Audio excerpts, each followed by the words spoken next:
I'm Amber Valletta. I asked myself, since I've been on this journey, it's caused a lot of internal conflict for myself.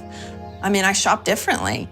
You know, I walk by those stores that look like, you know, eye candy, and you're like, oh, I want to go in and get that. And but you go, I know how it's made now. And I know that it's harming something or someone. It can't be, you know, $12.99 without some sort of conflict. Just impossible. Can we do this better? Can we lift poverty? Can we lift the way we treat people in the rest of the world that are producing these material objects for ourselves? Can we just start living in a way that lifts the playing field for everyone? It should be that we all get to thrive. I'm Christy Turlington Burns. Every Mother Counts is a advocacy campaign which is focused on preventable deaths that are related to pregnancy and childbirth. Looking at women's rights in the countries where we work and where I've traveled, particularly in a place like Bangladesh, one of the greatest advances in the last 20 years has been that more girls and women have access to education and financial opportunity to earn for themselves, to earn more for their families. They march to the factory in the morning, those who work in the garment industry, and you see them. You see this beautiful color through the streets. This is something we should celebrate. But then when you see the flip side of that, they're not receiving health care. They're in cramped spaces that are poorly built. And we've seen with Rana Plaza, we've seen it numerous times in Bangladesh and other places in the world where, you know, fires break out. Hundreds and thousands of people are dying because of unsafe conditions. And, you know, that's the part that's like, no, we have to do better. One preventable death is a death too many. So when you think about hundreds and thousands of lives, it's just one of the most just unacceptable, horrific things that we can stand by and let happen. My name is Charlie Kernighan, and I'm the director of the Institute for Global Labor and Human Rights. We go to places like Central America, Bangladesh a lot, China, Jordan. So we try to do as much as we possibly can to expose the horrific conditions that the workers are in, the miserable lives they have, the poverty-stricken.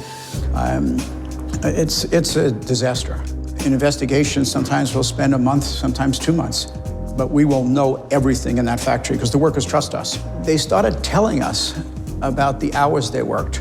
So they said, well, we start at 8 o'clock in the morning and we'll work until 10 o'clock, midnight, 2 a.m., 3 a.m., 4 a.m. We could hardly believe it, but we went there at night and the lights were still on and the workers were still working at 4 o'clock in the morning. And they were doing this 7 days a week.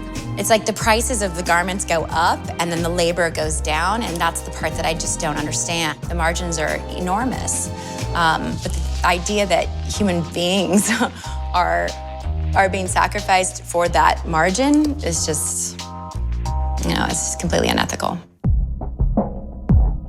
My name is Paul van Sale and I am the CEO of Valletta.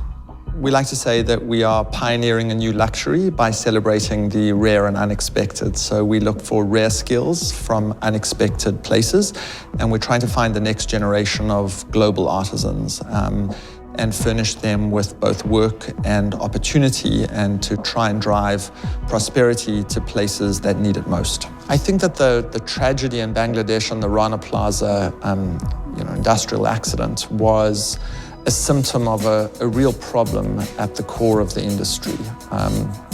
And that is a drive to relentlessly squeeze margins and produce goods in a way that is not economically or ethically or environmentally sustainable. And I think what we're trying to do in our very small and modest way is say that there's perhaps a different model, that the industry can think of itself in different ways, that there's a group of gifted people. Those people need to be provided with infrastructure and access to markets. And you can do so in a way that wins for everybody. And so at the very highest level, what Valletta was born from was this desire to try and drive work and prosperity and opportunity to people in those countries. And the idea to do it in a fashion brand was partly because of an intuition that people in those economies had a competitive advantage in that space, and partly because brands are about who we are as human beings and about our emotions and about how we represent ourselves to the world. And I think this idea of building a brand that's desirable in its own terms, but also is deeper and more fundamental, is something that I think is long overdue, and also it's possible to do. I think that knowledge is the most important, and the consumer can also demand that this happen. Everyone has to take some kind of action. The power is a collective voice around an issue that actually makes the change that we all need to see. Let's get it over with. We're sick and tired of sweatshops, sick and tired of child labor, sick and tired of people being killed, cheated of their wages. I mean, let's just push it over the top. And if it does get cleaned up, boy, what a difference it's going to be, because then everybody's going to have to follow. It won't be just garments. It would be amazing. There's a really interesting opportunity from a consumer point of view that the brand or the product that you're buying tries to do something good in the world. And I think that's kind of the question that companies have to ask themselves. It's the question that parents have to ask themselves when they put their children to bed is, am I living a life where I'm trying to make, in my own field, a modest contribution to a better planet? And I think it's zeitgeist. That's what the times call for right now.